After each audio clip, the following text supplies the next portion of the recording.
Ivatika tanteraka ho any amin'ny pejiny toe-karena indray kosa isika ato anatin'ny fampahalalam-baovao hatrany. Olana lehibe tsy mampivoatra ny ara-toe-karena ny toe-tsaina tsy mbola voataiza araka ny fanamarihana nataon'ny mpahay ara-toe-karena Hugo Johnson mpikambana ao anatin'ny vondrona afrikanina raha i Madagasikara. Hita ho taray kosa isika amin'ny fihazakazahana amin'izay fampandrosoana izay mihoatra amin'ireo firenena hafa izay tokony ahafahantsika mifaninana tsara mihitsy anton'ireo paikady sy drafitra tsy maro-potitra ary tsy maharitra ela ihany koa no apetraka ireo tompona andraikitra.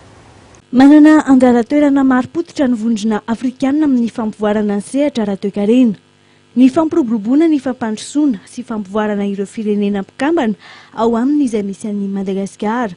Firenena 7 amin'ny 420 izao no efa misitraka ny fahalalahana amin'ny abatseranana ao anatin'ny AFOA. Firenena roa kosa amin'izao fotoana izao no andalana miroso amin'ny fidirana ao anatiny. Efa taona maro izao no nisy COI, COMESA ary SADC mikaroka sy mitondra vahaolana ao amin'ny tsena anatiny sy ivelany mba ho fampivoarana ny sehatra fiarian'ny firenena, anisan'izany i Madagasikara.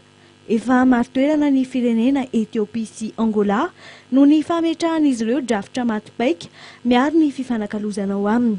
Ny any Madagasikara izay zara raha mahatratra 3,3 ny fivoarany tany Arkarena ao aminy, araka ny nambarany Richard Randriamandranto, mpikambana amin'ny African Integration Facilitation Senior Executive Advisor.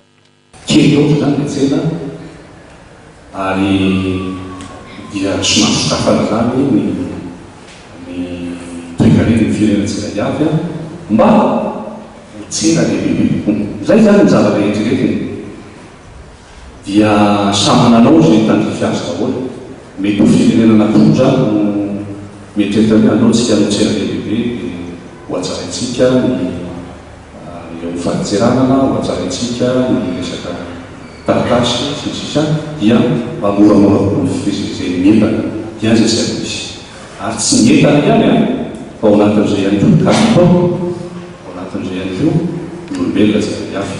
Liberté de circulation des biens et services, liberté des capitaux, des investissements, des innovations technologiques, pourquoi pas, je suis mais aussi liberté de circulation des hommes.